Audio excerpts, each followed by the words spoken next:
All right, welcome back to the Exit Interview, a podcast for Black educators with me, your host, Dr. Asia Lyons. Today's guest, I'm fangirling a little bit, I can't lie. Octavia Raheem is here to talk to us about rest. We're going to get into all the whys about why I'm fangirling a little bit, but I do want to read her bio to you all. Octavia Raheem is a wife, mother, author of 3 books, Pause, Rest, and Be, which is award winning, Gather, in her upcoming book, Rest is Sacred, which will be in our show notes. She is a rest restorative coach, yoga and meditation educator, and former wellness studio owner. She is the creator of Devoted to Rest, a transformational rest focused experience for visionary women leaders making a high impact in their fields. Within her rest and work, she threads time tested practices, depth skills, and knowledge about what supports rest and what doesn't. Wisdom rooted in Black American Southern traditions and intuition into a blanket of experiences under which individuals can gather, rebuke stress, fatigue, and burnout. And I love that. Rebuke it. Amen. Her offerings lead driven, inspiring, creative, and purpose centered individuals and companies to awaken the fullness of their potential and power through rest. Thank you so much for coming on our show today. I'm delighted to be here and just listening. I'm like, oh, she's talking about me. Yes, I am. 100%. I am It's talking about you. me. Yes. Yeah. So, I mean, this is very fitting. You were in K-12 before you were doing the work that you do now. So I'll ask you the question that I ask all of our folks. Just quickly tell us what helped you decide that, and this is a while ago now though, but what helped you decide that education was for you? What was your journey into education? And then what was the thing or the situation that caused you to say, maybe it's time for me to transition to doing another form of teaching? Thank you for that question. And um, what I can say is that, one, as I was listening to you, I thought I should add that I am a former public school teacher and that I was an educational nonprofit director to that bio. And how I got to the place where I was in the field of education, K through 12, is I was raised by a preschool teacher and a family of women who educated formally or informally, and also grandmothers who either fought for their education or were denied for their like just basic K through 12 education. And I was raised with this real clear awareness from early on that education is a pathway to freedom for Black Americans and has been. And I have an 8-year old, and I tell him just about every other day, I'm like, I need you to understand that it was illegal for us to read and write. Yes. And I Yeah. need you to think in your own 8th grade critical thinking way, just to be curious about what is the power of reading and writing that it would be denied to us. And so that early awareness led me to be like, well, I want to do work that is liberatory, and Mhm. education is a pathway to liberation. So the second part of your question was, and why'd I leave? Yes. Yeah, like how Okay. maybe in a little bit of like how long you were in like the traditional education space. Yeah. And, yeah, and Yeah. what was the Yeah. decision like? 'Cause I'll jump to the end and say, in a really real way, I am clearly still in the field of educating and liberating. It Mhm. is less traditional, and a lot of the leaders I serve are leaders in the field of education. And so in 2003, I was a Teach for America Corps member. When I meet new Corps members, they go, "That was the Stone Age." I'm like, "What? 2003 is Stone Age now?" Right. Uh, It was just a couple years back for most of us. Yeah, and though, unlike at the time that I was a Teach for America Corps member, a lot of Corps members didn't have a background in education. I also had a dual degree in English and education. So I was that rare Teach for America Corps member in 2003 that also had educational training. And so in Teach for America at the time, the question would always be, why do you teach for America? And I would look around at all the people who did not look like me, did not look like the communities that we were serving. And I would say, so one less person who's not of the community could teach within the community. That's why I went that path, Mhm. even though I could have gone a traditional path into education. I chose Teach for America for many reasons. And now looking back, I'm so glad I did, though it was challenging, but part of it was I also understood the power of students seeing people who look like them and were really from where they were from, also leading Yes. them in the classroom. Teach for America is at the time was a 2-year program, and I stayed at my home school or my assigned school 3 years in Phoenix, Arizona. Um, and after that 3 years, I thought I it burns, right? Like that my entryway was not smooth sailing, whose is, and after those first 3 years, I thought, "I think I've done what I need to do here in the field of education, um, K through 12," and I wanted to do some nonprofit work, and I ended up at Breakthrough Atlanta, which is part of the umbrella Breakthrough Collaborative, and the work I was doing there was college prep director supporting first generation would be first generation college students in accessing a pathway to college, really supporting the whole family in getting there because we know it's a family endeavor when you're the first one.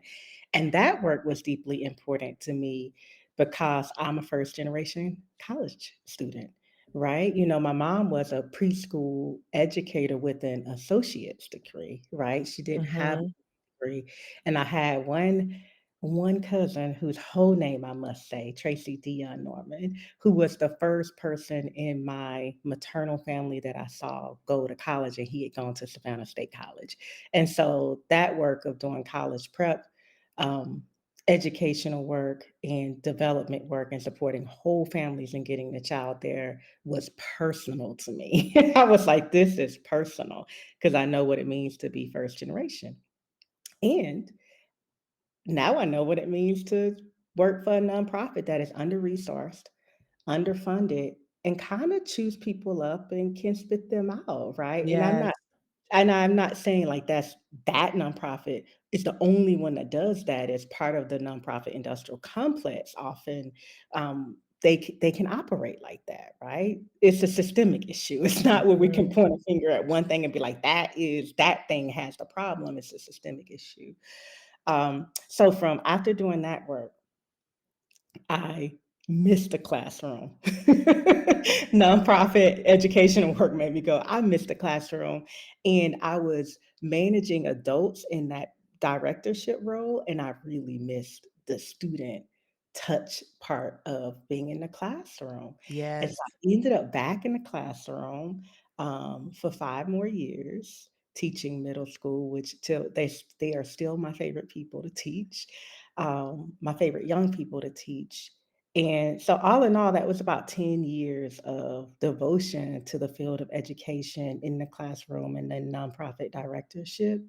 And ultimately, it was the last 3 years in education where I watched colleagues have just illnesses strike. Like we had people, I'm not laughing because it's funny. I'm laughing out of the discomfort of ambulance pulling up to the school because somebody's blood pressure spiked up. Mhm. Um, so many things that really speak to when the educator's not well, we are in life and death situations that just made me think, what am I doing here? Like, I didn't feel like I could take care of myself and show up at the level that my work required at the same time. And I left to figure that out. And I felt something else calling me, right? So it's a little bit of both and like, how could I take care of myself in this position?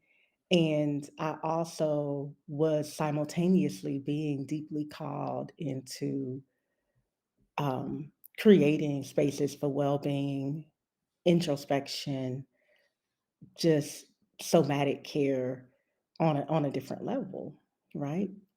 So, I hope that answers your question. Yeah, it How does. how'd I land here? It's a little choppy, And I guess what I wanted to say is that there was a real point where I'm like, I know now that I have really done what is mine to do in this field in this way, and I didn't wanna overstay my welcome. Um, Yes.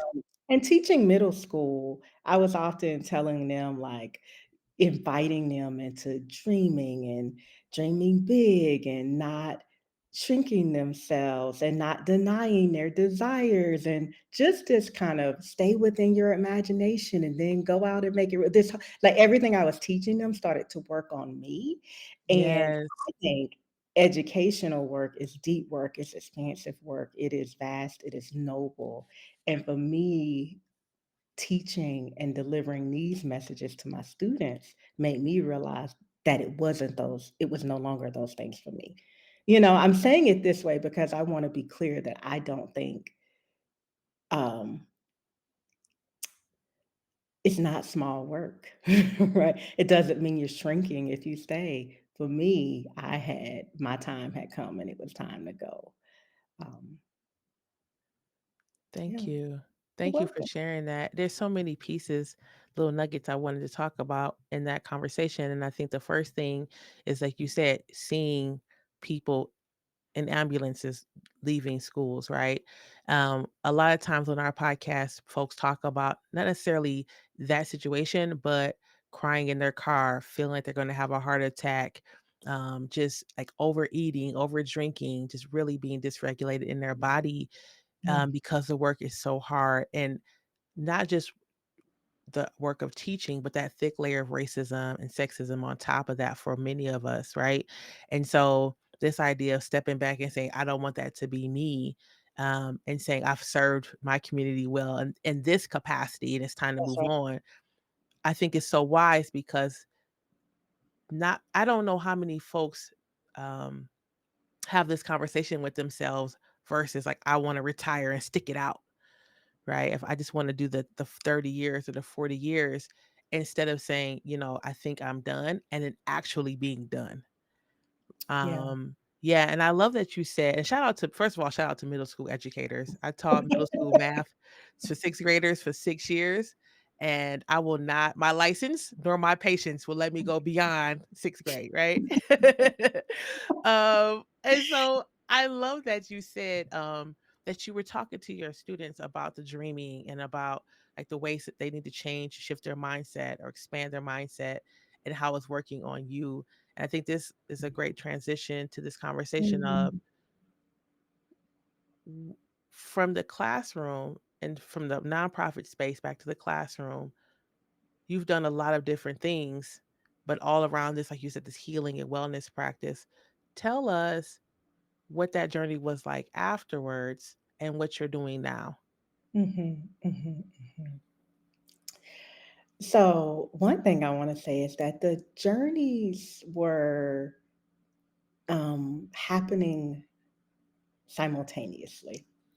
The first yoga class I took was in 1999 when I was in undergrad and in the School of Education and being an English major, and then I kinda put it down into my senior year when I was student teaching, and I was like, "Oh, Lord," right? Mhm. And where my student teaching school was in Boston was around the corner from a yoga studio. This was 2003. So I would um, teach, feel like I was in a real battle all day, not just feel like, but be oftentimes, and then leave and go practice yoga. And that was a rhythm I was in even before being a full-time educational professional, right? And so what I will say is like these practices that I now teach um, really help us to support body, mind, heart, emotion, and it's like clearing away any gunk, and it's a slow, intentional, deliberate process. So what I now understand, looking back, is that the practices I was engaging daily as a teacher were clearing and clarifying, and also ultimately convicting me to be like, you're running adjacent to your actual path. Me, Octavia Raheem, I'm running adjacent. I'm not, I'm in relationship to it. I'm a few inches to the left or right to it. and I'm not fully on it, right? So I would say Mhm. that that's the practice where supporting me, supporting my nervous system, is still slow and steady. And so what was your question? What's the mindset? Yeah, like, what Um, how did like, the journey and you're talking about this, right? Like, the journey, is multifaceted. So you were teaching or yeah. going to student teaching, and then you're also figuring out how Mhm. your yoga practice, the practice of all Yeah, not just the body, but the mindset. It's like, yeah, how did that get you from there to where yeah, you are now? yeah, yeah. So one drop at a time, one practice at a time, one choice at a time, one letting myself look around and really see what was actually going on and not sugarcoat it internally at a time. And for me, having those practices and still having an anxiety attack in the middle of a meeting with my assistant principal and team, having some practices in place and being like, huh, there's so much going on here that this ain't working is part of what Mhm. made me be like, wait a minute, something's really off here. Um, whether it's systemically or in how I'm engaging with it or all of it, right? And so what I'll tell you is one day I was just looking out my window, my classroom window, and then I looked back at my students, then I looked out the window, and I just remember this feeling of being like, this feels so constrictive to me, and they have communicated to me that it feels constrictive to them. And thinking, well, what can I do about it? Like I'm trying to teach them what to do about it and to create their own lives where they feel like they have a lot of options. And here I am, I feel like my options are shrinking by the day. Um, Mm. and the thing that for me, so I'm doing my practices and I start training to be a yoga teacher. And then I start teaching those classes in the evening. And I'm like, whoa, this is a teaching that's really waking up something inside of me in a different way. And I also feel like I can be well inside this sphere of teaching. And so just kind of practically speaking, um, I had another job that became the bridge that I walked over, to get to the place that I am now, right? So I think a lot of teachers, unfortunately or fortunately, have multiple things they're doing at this point. They might have Yes. a day job and a part-time job. Um, or some teachers might teach in the daytime and then have some kind of tutoring they do or some consulting they do, and then they start to realize, "I'm still serving. I'm still doing something really meaningful, and I like this a little bit more," right? Or Yes. this is Yes. feeding something else, or this is showing me another way to have impact or whatever it is, and so for me, it was this combination of being like, how can I really be well? How can I abide by the teachings that I'm offering my students? And then also, just practically speaking, I was like, I need a bridge or a way over and out if I am to actually leave and shift. And so, what I do, here I am now. What I do now is I support folks who self-identify as high achieving and knowing that they are here to have a profound impact on the world and through their life, I support them in accessing rest as a tool to unlock their power and potential and possibility, right? I could say it another way is rest is fuel. When we are not engaging with rest or we have no time for rest, that's like having a vehicle and just riding on E. You know what's going to happen. It is going to stop at some point, and the process of watching yourself go down to E or the vehicle go down to E becomes, if you've ever been in a car where you're just trying to press how far can I go before I hit E, Oh, that's yes. that's so stressful. Yes, it is. Your brain's like, why am I doing this? Then another part of your brain is like, kind of, activated by it. And so I help people get curious about what's the part that's activated by that's like, let's just keep riding almost to E. And then the part that's like, no, it doesn't have to be this way. Right. Yeah. So this sincere, I've used the word conviction a lot. I just got very, very aware that the way it is not the way it has to be. And something I would always say, I always had a really amazing relationship with my EDs or the principals I worked with them for. And a thing that I would often say is if we take care of the teachers, if we make sure they're good, so much else is going to be good. And I still look at education. I'm like, why haven't we gotten that? Everyone talks about student first. And my kind of philosophy that I was quiet about, but this is how I moved because I would always be like the team leader or something, like Mhm. having other leadership roles within a school is that like, well, if we take care of the teachers, we are taking care of the students. And then if we go up to the district level, if we are taking care of the leaders and the admin, we are taking care of the students. Like, and I'm not a researcher. I can't drop on you all the direct correlation that probably would translate into. I just continue to be amazed that people will say students first and they are not attending to the needs of the people who are in front of the students, right? And so for Yes, me, and so what some of what informed I was like, here's another way that I can do that, right? Because I also had, I'm going to use this word again. Maybe the title of this is going to be conviction. I had, there it I is. mean, I feel convicted. I felt convicted that the adults, like teaching the students, deserved, needed more care and compassion, and that wasn't happening on the inside at the level that I thought it could be happening. Um, so that's a little bit how I got here and where I'm at. I appreciate you saying that, and like I said at the beginning of the show, I and my good friend Dr. Ellie Cahill, who is beyond a fangirl of me, like past me, she's the one that told us that we should use your book Gather as a text for our cohort model, where we support Black educators and their wellness, Mhm. specifically women and non-binary folks, um, because of just what you're saying. Lots of school districts want to somehow magically retain Black educators.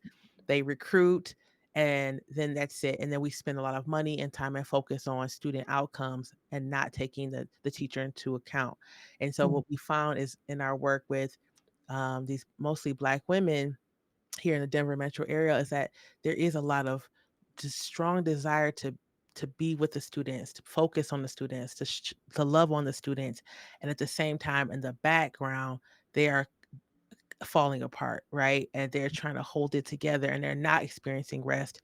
We just had a session where someone talked about not eating lunch at work, like used to come on, pack, not eating lunch, not drinking water, not so you drinking. don't have to go Yes, to the bathroom. I mean, it is are those little 15-minute lunches, yeah, you know? yeah. It's not, we make it work until it doesn't, Until right? it doesn't. Yeah, and she said that in the group. She said when we were all standing there saying, "You don't eat lunch," she said, I realized that I'm talking to everyone out loud that that's doesn't make any sense. Yeah. That what I thought was normal and okay does not make any sense." And she made that Mhm. decision to, like, have her, office manager call her every time it was time for lunch and tell her to turn off her walkie-talkie, and she put that system in place. And so just thinking about her, just thinking about the people who are listening to this podcast, specifically educators, Black educators, I guess one of my questions to you is, how can Black educators access rest? Mm. So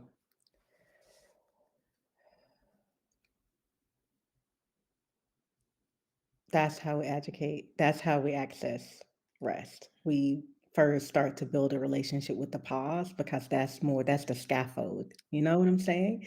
Right. If we're going from I'm running 1,000 miles a minute, I'm not eating, I'm not drinking water, going from that to, and I'm gonna sit down and rest and be still and quiet for this extended period of time.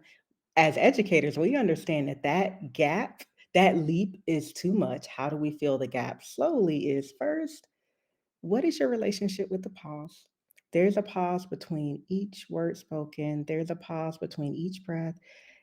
It might not be a big pause, but there's usually a pause between every meeting we have. If you were in If you're a school leader and you were in someone's classroom observing, you close the door when you leave. There's a pause when you step out into the hallway, right? And so first I invite people because I know it can feel hard to where am I going to find the time? And the truth is you aren't going to find the time. You have to make it and protect it. And to start, you start with, well, what do I actually already have access to? And that is the pause in between. And I'll back up a few paces and say that the first place we can start is just knowing, trusting, and believing that we are worthy of rest Mhm. and that Mhm. our soul uh, value and worth isn't rooted in what we can do or produce or how we can perform. And so I would say a really simple practice that doesn't mean not effective or not profound, just simple, is to, as a leader, to say to yourself, as a leader, as a teacher, I too am worthy of rest. I too am worthy of rest. I am worthy of rest. Like repeating that to yourself. You got to get that in your spirit, right? You know, Yes. because that, I mean, that seems so simple, but I'm like, a lot of it is like, well, what part of me when I was doing some of these things, not eating, not drinking, what part of me was like, they're worth it, I'm not. Like, can we drill down to like what mindset is driving the behavior that is now habitual or a pattern that is no longer serving me, doesn't support or serve me. So, first, I would say remember and realize that rest is a birthright. You are worthy of it. You don't actually have to earn it, which I know might go against something that our granny said, and we love the grannies, right? You Yeah. know? And that multiple things can be true at the same time. That can still be work to get done, and you can also be tired and need rest. And that every time we're tired and need rest, but there's still work to be done, we're always choosing to keep doing the work. That is incredibly disharmonious, right? So we can start making some different choices. And then I would say, just practically speaking, what is your relationship to the pause? Just asking the question first is going to do a lot for us. And then noticing the pauses. And when you need to extend those pauses, like, whew, I just closed that door after that meeting. Maybe I'm going to walk a little slower back to the front office. This seems so simple, but I'm like, just start to notice pauses in the pace that you've been operating at and pull that pace back by 1%, not 10%, not 20%, because we are educators, right? So we know that's not really how growth happens, right? We know this with our students is that this gets added, this starts to click in, then that clicks in. Mhm. So we can start with that remembering of worthiness of and acknowledging of the pause. And then we can start to say, where am I going to build in much more intentional time to not be in front of someone, delivering, taking care of, teaching, holding space for, but just being with myself, right? Yes. Thank How's you that so much. landing? That's landing beautifully. I I know that I think that we in education, and you know this, the pace in which everything is happening. We're walking quickly with the walkie-talkie. Something's happening in the lunchroom. This is happening over here. Yep. And it's this constant pace. And I remember leaving the classroom 2018, coming Mhm. back and doing some coaching in a school years later and thinking, wow, like the frantic energy Yes. alone is just it just, it's so difficult to jump back into when you are not in that space. And so Mm, I think about how educators spend 10, 15, 20 years, 3 years, 2 years in this, like, high energy, frantic place, and then mhm, having to, like you said, repeat to yourself, like, "I am worthy of rest," mm, even after we leave, because mhm, we're just so used to returning that email quickly, answering this thing really quickly, doing this everything is really quickly. mhm, Um so I'm glad that you said that. And so I have another question. You're a creative, mhm. right?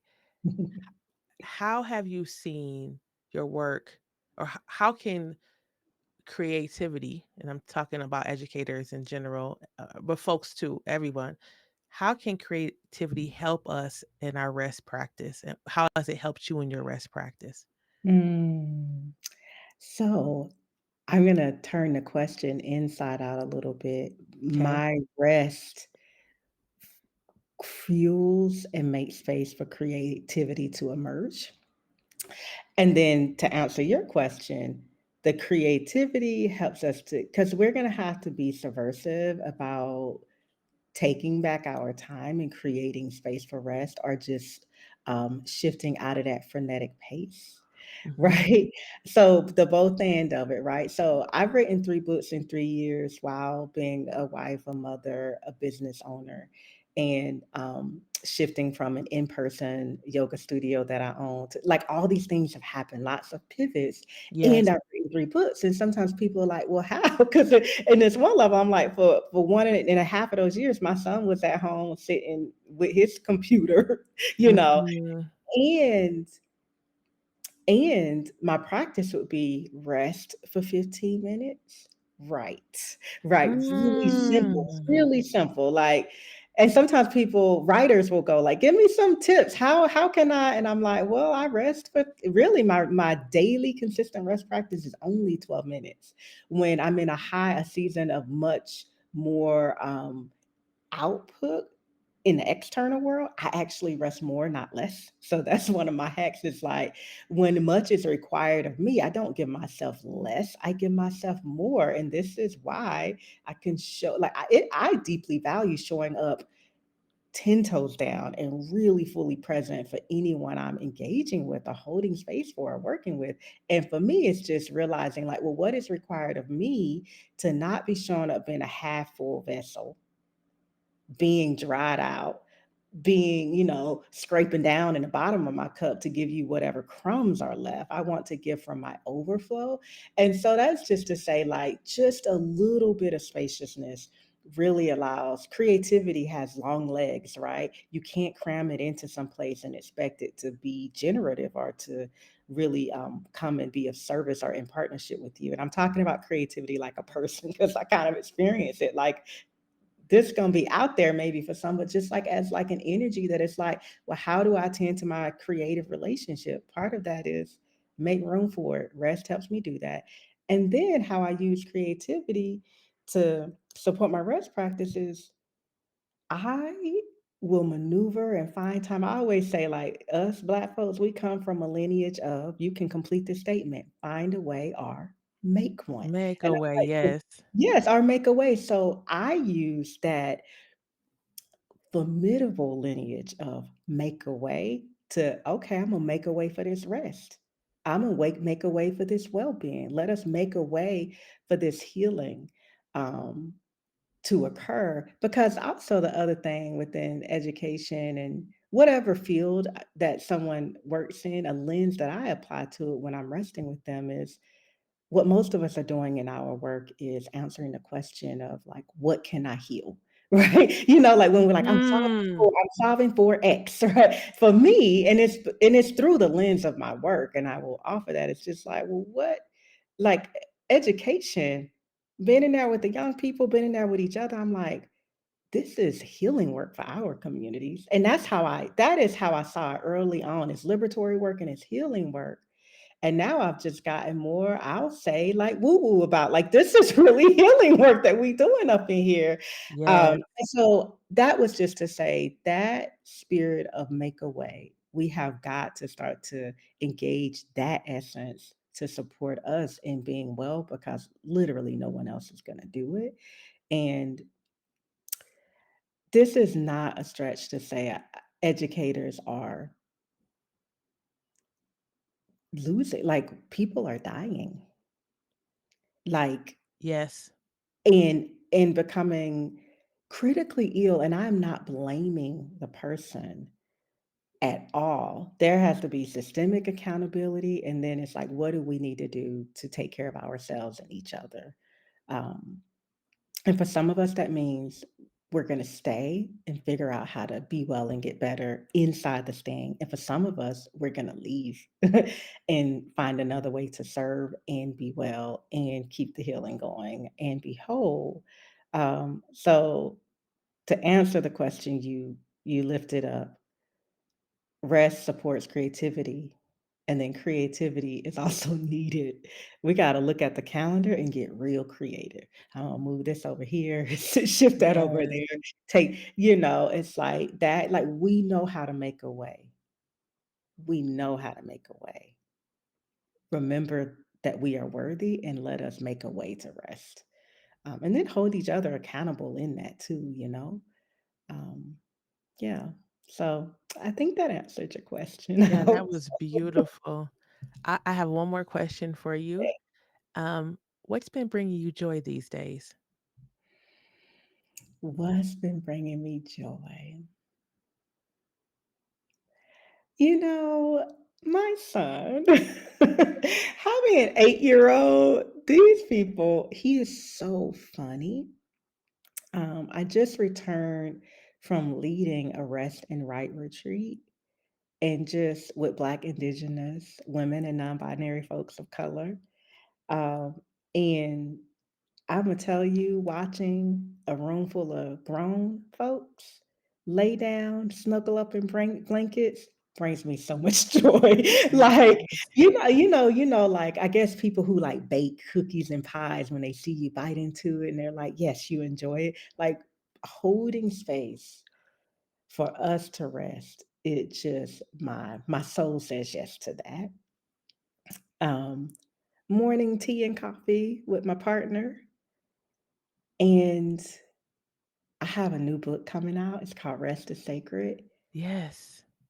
And I've just been rereading it, because I wrote it, went through this whole process. Like a book is often 2 years in the making, right? So I've been with this for a while, even though it's just coming to the people here soon, rereading it and just remembering the level of surrender and deep listening and then obedience to what wanted to come through me that called forward, like that brings me joy, and knowing that it's going to meet people's hands and hearts here soon is bringing me joy. And then lastly, I love music.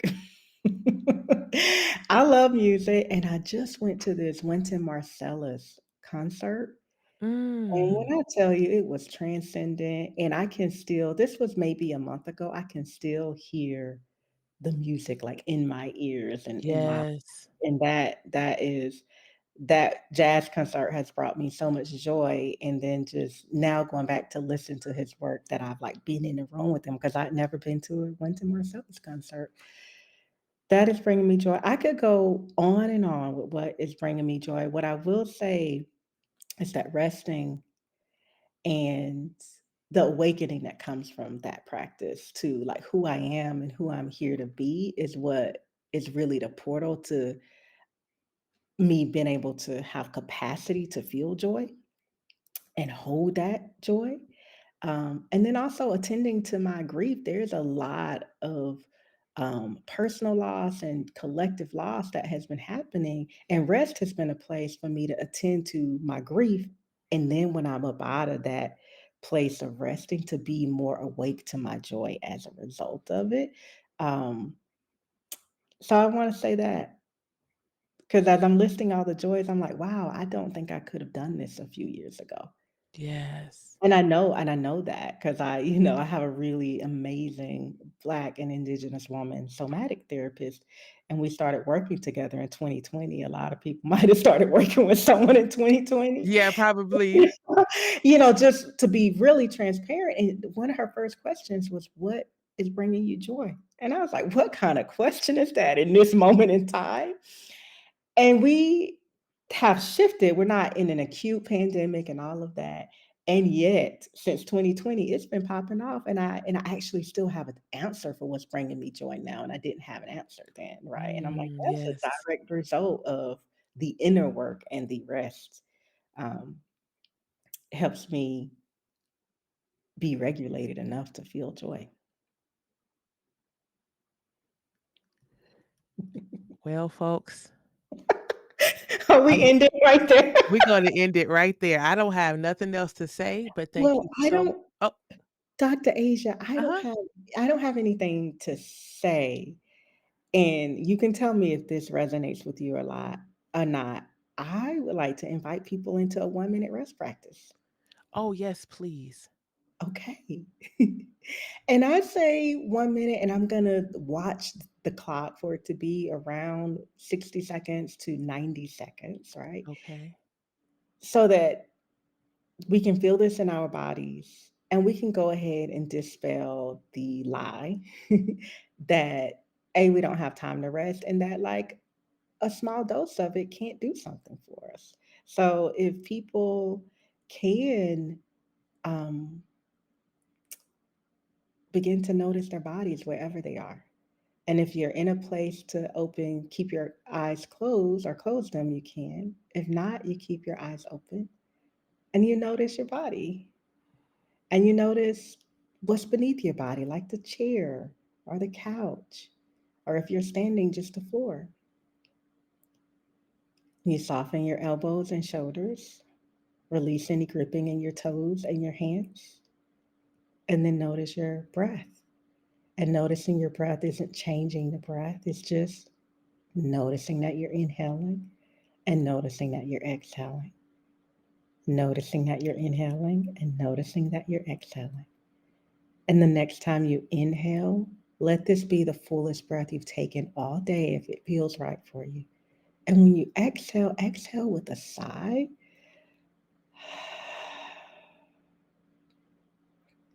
And then you can say it out loud or quietly: I am worthy of rest. And then if you closed your eyes, you open them.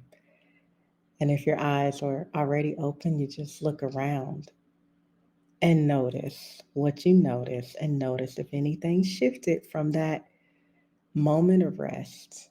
Um, Notice now. That's what I wanted to offer. Thank you for letting me do that. Of course. Thank you for offering that to the community. We appreciate you so much.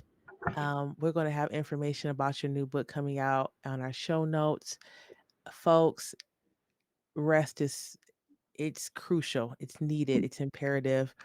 I'm going to wrap it up. I have no other words to say. We hope that you join us for another episode of the Exit Interview.